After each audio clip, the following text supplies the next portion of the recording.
नमस्कार दोस्तों, एक बार फिर से आप सभी का स्वागत है इस चैनल में। आज के इस वीडियो में हम बात करेंगे कंडीशनल प्रोबेबिलिटी के बारे में। This is one of the most fundamental concept of probability. इसका इस्तेमाल करके अनेकों प्रॉब्लम्स को सॉल्व किया जा सकता है। मान लीजिए किसी सिटी में ऑन एन एवरेज बारिश 100 दिन में 10 दिन होती है, मतलब कि 10% days are rainy days.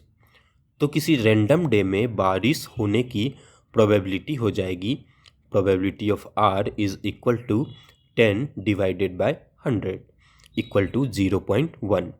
Here R is the event that it rains on a random day. अब मान लीजिए कि हम कोई रैंडम डे सेलेक्ट करते हैं और यह कहते हैं कि वह दिन क्लाउडी भी है, तो ऑब्वियसली उस दिन बारिश होने की प्रोबेबिलिटी इंक्रीज हो जाएगी। क्योंकि क्लाउडी डेज में बारिश होने की संभावना ज़्यादा होती है, तो हम कह सकते हैं probability of R given that C has already been occurred, जिसे पी आर स्लैश सी से डिनोट करते हैं, इज़ ग्रेटर देन 0.1। यहाँ जो वर्टिकल बार का साइन है उसके नेक्स्ट वाला इवेंट कंडीशन को डिनोट करता है और यह प्रोबेबिलिटी कंडीशनल प्रोबेबिलिटी कहलाती है। और ऊपर जो ये बिना किसी कंडीशन की प्रोबेबिलिटी है उसे हम प्रायर प्रोबेबिलिटी कहते हैं। अब आइए देखते हैं कि इस कंडीशनल प्रोबेबिलिटी की एग्जैक्ट वैल्यू क्या होती है और किस तरीके से हम इसे कैलकुलेट कर सकते हैं।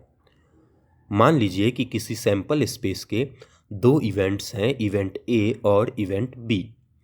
तो conditional probability of A given that B को डिफाइन किया जा सकता है probability of A slash B is equal to probability of A intersection B divided by probability of B, where probability of B must be greater than 0। आइए इसे Venn diagram से समझते हैं। मान लीजिए कि ये रेक्टेंगल सैंपल स्पेस को डिनोट करता है, जिसके दो इवेंट्स हैं, इवेंट ए और इवेंट बी, जिसके कुछ आउटकम्स आपस में कॉमन भी हैं।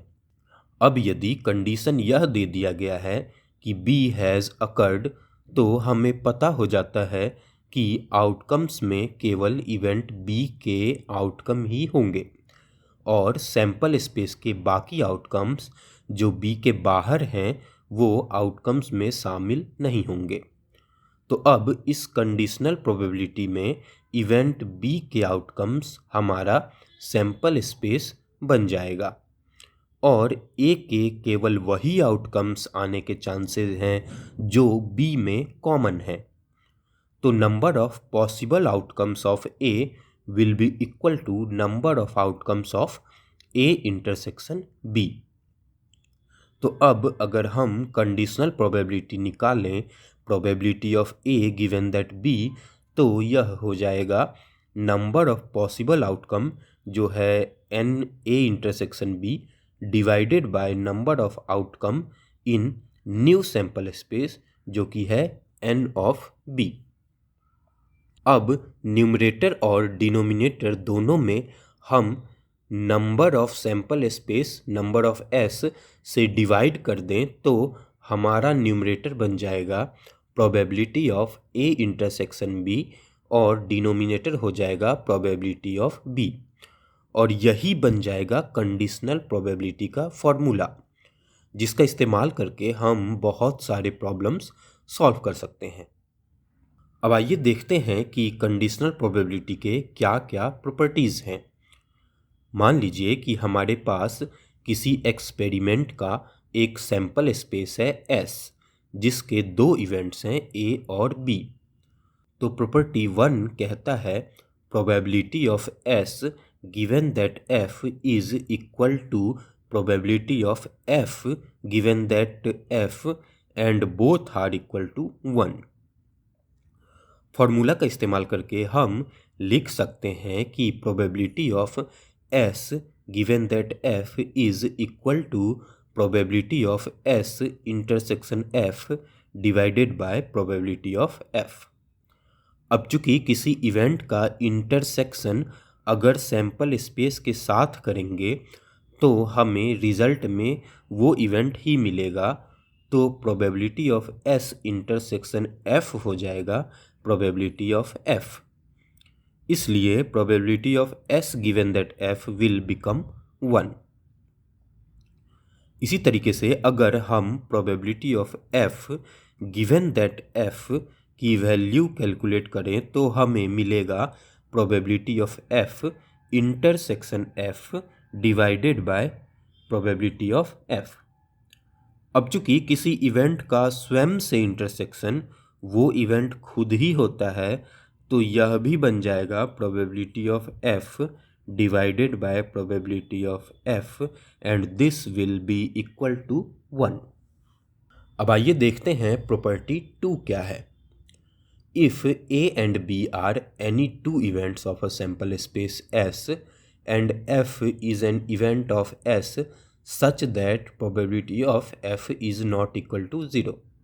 अगर ए और बी किसी सैंपल स्पेस एस के दो इवेंट्स हैं और एफ एक ऐसा इवेंट है कि probability of F is not equal to 0, तो हम कह सकते हैं probability of A union B given that F will be equal to probability of A given that F plus probability of B given that F minus probability of A intersection B given that F.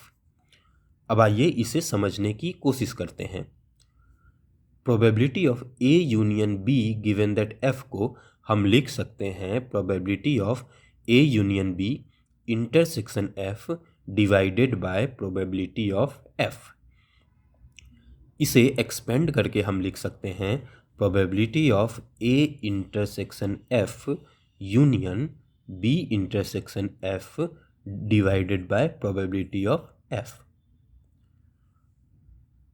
अब distributive law का इस्तेमाल करके हम लिख सकते हैं probability of A intersection F plus probability of B intersection F minus probability of A intersection B intersection F whole divided by probability of F. अब इस टर्म को हम एक्सपेंड करके ऐसे भी लिख सकते हैं probability of A intersection F divided by probability of F plus probability of B intersection F divided by probability F minus probability of A intersection B intersection F divided by probability of F. And these terms can be written as probability of A given that F plus probability of B given that F plus probability of A intersection B given that F। अब मान लीजिए अगर A और B disjoint event हो, मतलब कि उनके बीच कुछ भी कॉमन एलिमेंट ना हो, तो probability of A intersection B given that F का वैल्यू 0 हो जाएगा, क्योंकि उनके बीच कोई कॉमन टर्म है ही नहीं, और ये एक्सप्रेशन बन जाएगा probability of A union B given that F equal to probability of A given that F plus probability of B given that F. तो दोस्तों आज के वीडियो में बस इतना ही। उम्मीद करता हूँ कि वीडियो पसंद आई होगी। ऐसे ही और वीडियोस के लिए हमारे चैनल को सब्सक्राइब करें, और अगर वीडियो अच्छा लगा हो तो इस वीडियो को लाइक ज़रूर कर दें। मिलते हैं आपसे जल्द ही अगले वीडियो में, तब तक के लिए धन्यवाद। जय हिंद।